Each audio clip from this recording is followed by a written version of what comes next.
I was surprised at the Democrats' behavior the other night because you delivered among the most diverse, expanded audience, Republicans, Democrats, independents. Yeah. So is it just the Democrat leadership that does not see that? There's something wrong with them. It's just something, I can't even believe it. They lost an election in a landslide. They were talking about men playing in women's sports. When I looked the other night, I made a speech. The Republicans were going wild, and the Democrats were having their little signs up, their little signs, their little tiny signs. And I said, it's unbelievable. They don't get it. They don't get it now. And I think they're going to end up being a minor party if they keep going like this, because people don't want to hear about these stupid ideas that they have. Transgender for everybody. And again, the men and women's sports, what is that, a 90-10 deal? I don't even know who the 10 would be. But they're fighting for it. And I try and say to myself, because you always like to understand where your opponent is, whether it's in business or anything else, is there something I don't understand? But we don't understand it. I've never really been a liberal or Democratic voter my entire life, even though I've been raised in a community that votes like, what, 77% for the Democratic Party. And one of the reasons why I never had quite an appeal for it, I don't know, is because of my father, because my dad was a Republican. He voted for Bush, then Obama, right? Obama was the closest to a Democrat that I ever supported. I think I was too young to vote. I was still in high school I was in middle school and Obama was running for office. And 08 Obama, he was like the closest I got to supporting a Democrat. But seeing how the Democrats are now, I don't understand how people still support them, right?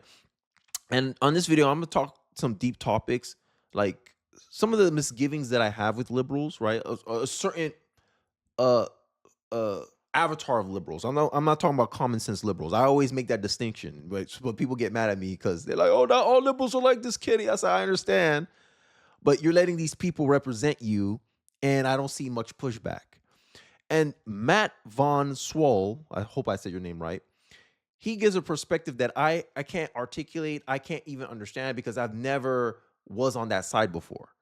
And I think it's important to air out what a former liberal once thought of their party and how the Democratic Party has such a stronghold, or how these voters have such a stronghold on the Democratic Party. Because I talked about in my previous video how the white liberal woman is who is a target audience of the Democratic Party.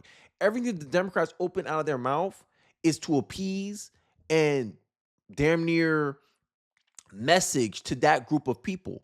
And I literally think this is why they have such a emotional messaging. This is why their messaging is so feminized. I think this is one of the reasons why it comes across as naggy, HR, word salad, corporate jargon, BS, like unrelatable, but it's relatable to like HR ladies. And I think this is why. Democratic Party is the party of HR people. I digress. Let's get into his quote here. And I'm quoting him. As a former liberal and Democratic voter, let me just say that it's incredibly difficult to break out of a liberal media echo chamber once you're in it. You see MSNBC as an example. The volume of peer pressure weaponized to shame and silence any dissenting voice or even reasonable question is mind-blowing. And this is, as I don't use this phrase, if you're new to this channel, I don't use this phrase often. As a black man, this has been my experience. If I question, oh, is racism really stopping you? Oh my God, it's like the worst thing ever. Oh, you don't think I went against race? No, I don't believe you. You can make up anything. You can say you're a millionaire. I don't have to believe you. What makes you say racism is stopping you? Math is hard because you don't study math. You don't practice math. It's like someone saying is getting mad that the coach don't put them into the basketball game when you never practice a day of your life in the sport, and you expect to start immediately. Make it make sense. You expect not to put the work in, and you expect the same results as another race, as another group of people? You want to equate all the successes of a race due to skin color and all your failures due to skin color? How's that not racism? Me asking questions like that got me in a lot of trouble growing up. A lot of very open-minded, incredibly intelligent individuals are generally terrified to ask questions or seek the truth. This is the incentive structure within the Democratic Party. And I know I'm cutting his quote short, but DNC latest appointment proved they learned nothing. Apparently, the DNC elected Democrats tap far left progressive to revitalize party and more top headlines. This is the wrong direction to go, because we all know how extreme progressives are. Progressives, they're worse. They don't like liberals. They may mock you. They may act condescending, even though that's annoying in of itself. But progressives are the ones that really drive that pressure campaign, these peer pressure campaigns where you're scared to ask questions, because progressives believe in you cannot question answers. You cannot question the progressive answer to the problems of our time. They still don't get it. Is George Soros' money worth so much to the Democrats that the Democrats keep going down their insane progressive path? So left-leaning liberals that lost in November are doubling down by hiring even further left-leaning activist directors. They might as well hand the GOP the midterms. If this is their plan, it means that they have already conceded the next election and are waiting out the death of MAGA, and the next 4 years need to be the greatest in history. This is the insanity, and this is why they want to stay the same. They don't want to change. I have a lot of empathy for these people, but that was me just a couple months ago. It took a horrific hurricane, massive government failures to wake me up. Without it, I'll still be looking down my nose at MAGA, thinking I was better and smarter than you. This is hubris, and this is what the Democratic Party are falling into: hubris. Check out this clip with this mayor. I always forget her name. Alyssa. She's like the star, the Democrats Party are trying to throw her out as the star. She's from Michigan. She's so balanced. She's so neutral. She was able to win in a state, even though Donald Trump carried the state for electoral victory. And she still struggles with this question: should trans athletes play in women's sports? Senator, do you agree with Governor Newsom? Well, look, I think, you'll have to talk to Mr. Newsom and his podcast, and we're all talking about it now because it's, good controversy. For me, I grew up playing 3 seasons of sports. In Michigan, sports is like our religion, right? I wouldn't be here, I think, without the leadership training that I got in women's sports. But for me, it's like, let the local community figure this out, right? In Michigan, we have a process in place where if someone who's born a boy wants to play in women's sports, you have to get a waiver. We've had it happen 2 times in our entire state. So let the local communities, just like everything with schools, handle that issue. For me, though, I think, this issue is being sort of brought up in order to make sparks and see sparks fly. And honestly, I think that's the Achilles heel of the Democratic Party. They keep trying to say, "Oh, we want to talk about other issues," but you can't answer a basic question like that. It's a 70-30 issue. 70% of Americans believe that transgender athletes, trans-identifying athletes, should not be able to play in women's sports. That's a 70-30 issue. And you can't give an answer that aligns with the populace that you want to rule. Make it make sense. Make it make sense. You can't make it make sense. So if you're failing at that strike, you're stuck. You're stuck. And this is what the Democrats are putting themselves in the corner. And I love the fact that they admit that they like local control. Oh, local government should decide that. Okay, but if Florida local government decides, yeah, we want abortion up to only 6 weeks, 5 weeks. Oh my God. All the liberal states are crying. Make it make sense. And this is the hypocrisy that many people are noticing with the Democratic Party. And it goes back to that guy's point in the Matt, the guy I was trying to quote in the beginning, how he talks about these people have this sense of they're just smarter than you, that they're better than you. Well, remember the whole Assad thing, Donald Trump in 2015. The problem in Syria is that we have no idea who the other side is or are. Maybe we're better off with Assad. We give the rebels weapons and ammunition, but to me, Assad looks better than the other side. How right he was. This is the epitome of what always catches liberals in a headlock. Liberal makes claim about something. Couple months, couple years, hell, sometimes even weeks later, liberal gets proven wrong about said framing. Liberal doesn't take it back. How can I trust you? And this has been the number one issue that I've been having all my life growing up around liberals. Look at my skin color. Look at the voting stats. I grew up in a community that votes 80% of the time for the Democratic Party. Okay?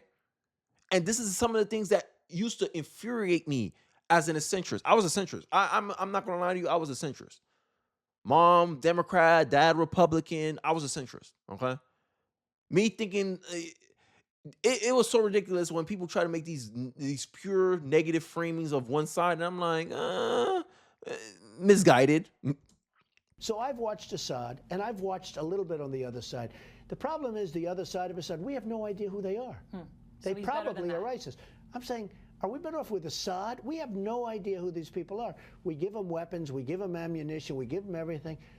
Aaron, we have no idea who, I mean, maybe it's worth. 2015, this man, yo, and I put this man don't miss. Donald Trump literally doesn't miss. Over 1,000 dead as Syrian forces slaughtered Christians, all wealth. I think that's how you say women and children. This is disturbing. I can't show you, but these rebels, these freedom fighters, killing people.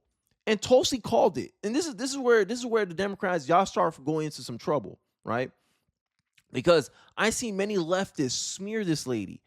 Tulsi Gabbard was called a Russian agent for warning about Syrian rebels. It took 1 month to come true. And this is the kind of thing that conservatives believe. Conservatives believe in outcomes. We're a very results-driven ideology. If we notice a pattern, hey, these individuals say something, it's wrong 80% of the time. When this individual says something, it's right 80% of the time.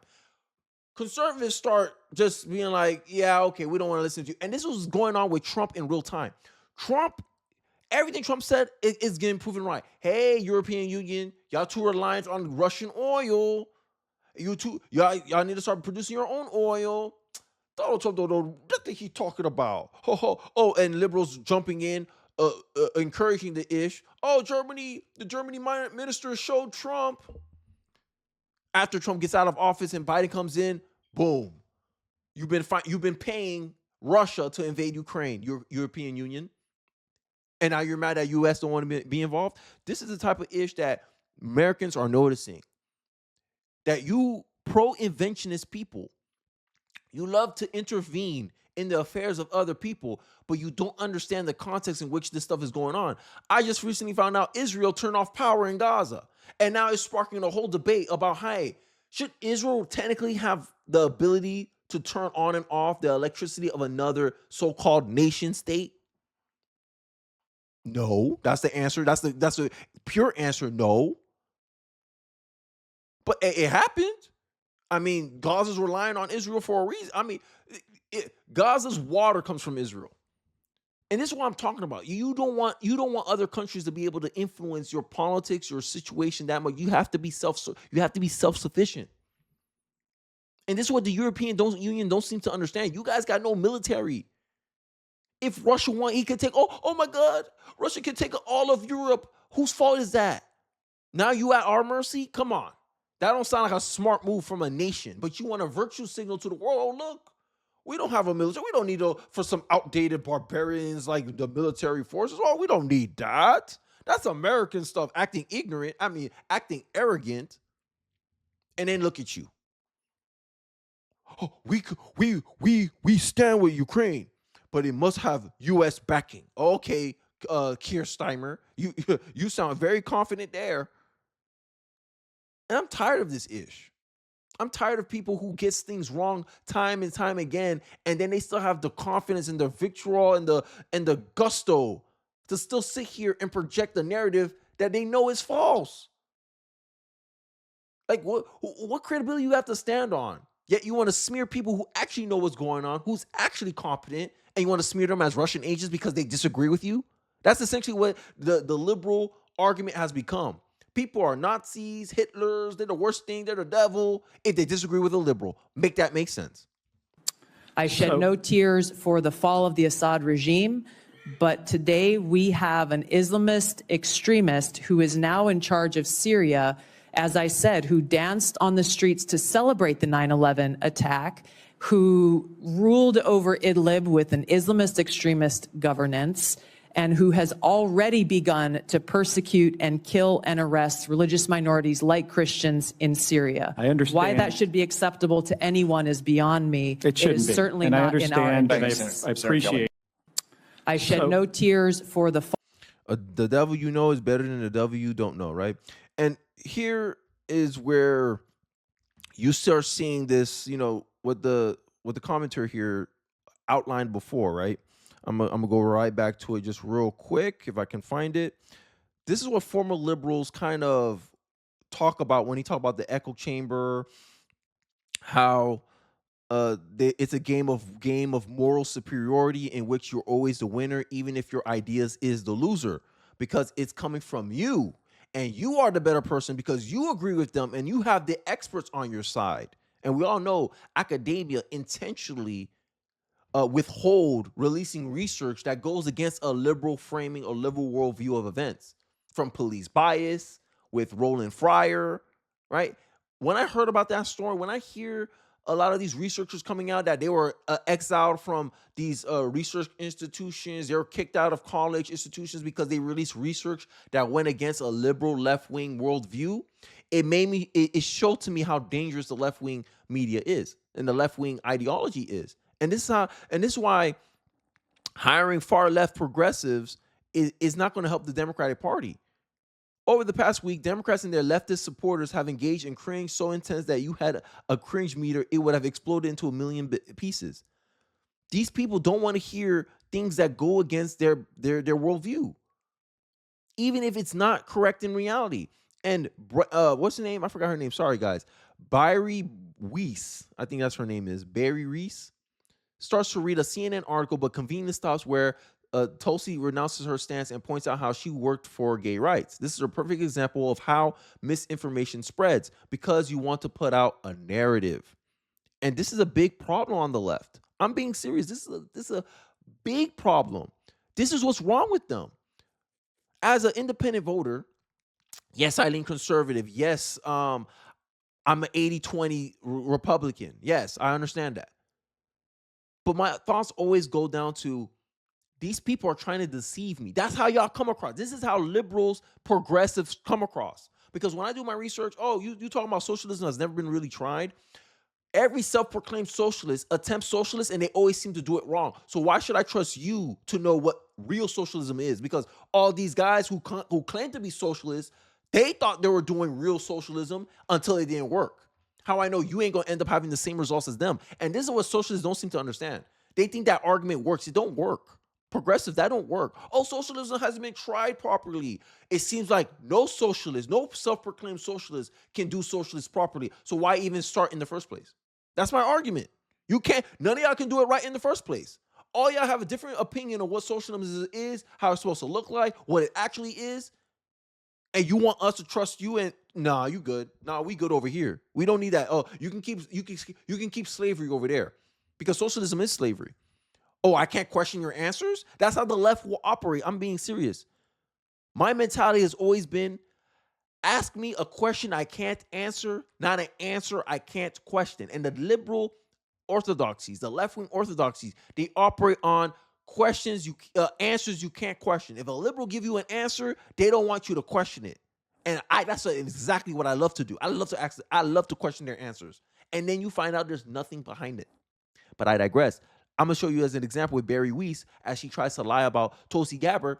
And to me, in this interview, she comes across so condescending, so fake with her fake virtue. And this is the number one. She's the epitome of what's wrong with the Democratic Party, because these are the kind of people that the Democratic Party message to, appeals to, and damn near they're chained to them. The white liberal woman. Is that real? I'm almost positive this is real. I think her father ran when you say conversion therapy, you're talking about gay people. Yes. Yeah. No, I didn't know that. I never heard that. I did hear something about when she was very young. She was like 22. She's getting defensive now, so she's not going to let this go. And she had said something about gay marriage and civil unions that she apologized for and said that she evolved. You know you've made a mistake when you start pulling out your phone while you're on Joe Rogan. She reveals she met Assad in Syria without informing top Democrats. I'm telling you, She said she went on a fact-finding mission in support of peace for Syrian people, but characterized U.S.-backed rebels as terrorists. And in 2025, those Syrian rebels killed 1,000 people. They're actually persecuting Christians in Syria, exactly how she warned during her confirmation hearing. And then you got UK trying to virtue signal, saying, "Oh, we don't know if we can trust Tulsi Gabbard as the head of national of national security, national intelligence in the U.S. So we're going to withhold Five Eye intelligence from the U.S." I'm telling you, these people are always behind the 8 ball. They don't. It seemed like nothing in their out of their mouths ever come out the way they says it's gonna come out. It's always the opposite. Now look at them. Yeah, I mean, hold on. And Barry Weiss is just not even worried about this whole Assad thing anymore. She's just trying to go towards the conversion therapy angle. I can keep looking, but I just I'm telling don't have enough you. time to research everything all at the same time. And Jamie is even fed up with this. He's like, I don't have time to do your work for you all the time. Like if you're going to be throwing accusations so loosely and quickly from the hip. I can come back on when I know more. Okay, but we can do this another time. Okay. Joe Rogan just tables it. And this is how leftists come across. Oh, Trump said this. Can you show me where he said that at? I don't believe you. You're defending a racist. Get out of my face.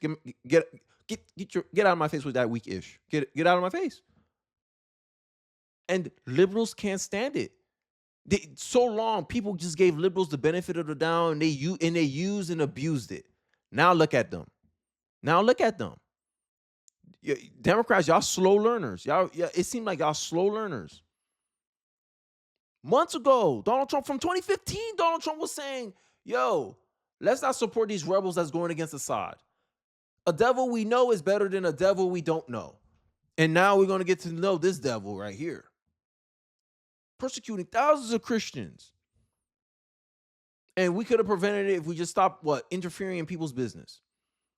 Interfering in these conflicts, and this is my perspective, foreign policy-wise, interfering in these conflicts is like interfering in someone's marriage. You don't know the full context of what led up to that point. You don't know what actions both parties in that marriage did to create the circumstances that you see visibly out in the forefront. You don't know who's really at fault. It's so murky. It's like if you get involved, you're gonna be held accountable. Oh, you broke up their marriage. What? They were already fighting. It don't matter. From the outside, it's like you intervened and you took a side without having the full context. And it's impossible to have the full context because you're not even sure if both parties are being honest about their contributions to the dynamic that caused that effect in the marriage. Inconvenient truth here. I gotta show this clip. Video release shows that the moment J.D. Vance had to talk down a group of Ukraine fanatics after they harassed his child. Vance was heard calmly dealing with the old liberal females, I bet you they're white, as they screeched about Ukraine. Today, while walking my 3-year-old, a group of Salva Ukrainia protesters followed us around and shouted as my daughter grew increasingly anxious and scared, Vance said on X yesterday. I decided to speak with the protesters and hope that I could trade a few minutes of conversation for them, leaving my toddler alone. Nearly all of them agreed. It was mostly respectful conversation, but if you're chasing a 3-year-old as part of a political protest, you're an ish person. This is a tweet from him, but this is the video. Respected, I disagree. I think that what we're doing is we're actually forcing a diplomatic settlement. If you talk to Joe Biden, Ukraine benefits. No one. Do you think Russia can be diplomatic? Why y'all don't go over there and die? Like this is why I think they're losing the American people, right? You hear this nagging? Look at it. This is about a separate country. He's in power. He's trying to give you his perspective, and you hear interrupting. Oh, what about this? What about that? Like, what about what? You have to convince him. You shouting at him. Like, this is the type of nagging that the Democratic messaging comes across. When I hear ads from Democratic Congress people, this is how it comes across. Like these ladies here nagging you. This is about a separate country, and I don't think our investment in that country can go on indefinitely. And I your understand the words just disagree. now is you're forcing to settle. We're forcing both the Russians. We're forcing them to come in because we don't want to pay for it. We don't want to be accountable for it. We don't want to be in charge of it. We don't want to be responsible for it. And I don't want to be like how you say, I don't want to be preached to. Like end of the day, hey, we don't want to we want to stop using our tax dollars for funding wars. Right? Because we notice that every time we seem to get involved in things, down the line, it creates some bigger obstacle for us to overcome in the first place. It's like, yo, we're creating these problems by unknowingly going in and making the situation worse. And that's the worst thing you can do in life, making a situation worse. But I digress. I think you guys get the message. I think you guys get where I'm coming from. The liberals, y'all guys need to stop with this moral superiority because you need to realize that you're human just like the rest of us. And this pretend virtue signaling that y'all love to do, it's really backfiring you guys because everyone's starting to notice that it's a manipulation tactic. Even you must realize that you guys are noticing that it's a manipulation tactic and it ain't working no more. Everyone's a Nazi because they disagree with you. Oh, you think you're so much smarter? Oh, everyone's just dumb, huh? Oh, we voted for Donald Trump because we were just dumb. We just fell for it, huh? Oh, Donald Trump's just a liar. Okay, did he lie about Syria 2015? Oh, what about Tulsi Gabbard when she warned you about these terrorists? Now look at you, egg in your face. I'm tired. And then you have the audacity to come in the comment section and try to pretend like as if people didn't have reasonable answers, reasonable things why they support Donald Trump. We want to stop mass migrations coming into the country. You don't think that was reasonable? Y'all don't even want to blame your own constituents. You don't even want to blame your own party for losing the election. You want to blame the voters. Make that make sense. It's like blaming the customer for not buying your product. Maybe you just have a shitty product. How about that, Democrats? How about that, liberal? How about that, progressive? But y'all don't want to admit that because it will hurt your little egos. So instead, you blame the voters. Instead, you blame the game. Make it make sense. But, hey, I digress. I'm done with my ranting here. Let me know your thoughts in the comment section below. I'll be interested to hear what your perspectives, your thoughts are. Don't forget to like, comment, subscribe. Appreciate you guys if you share this video. It really does help me on the algorithm. And I'll catch you guys on the next one. Peace.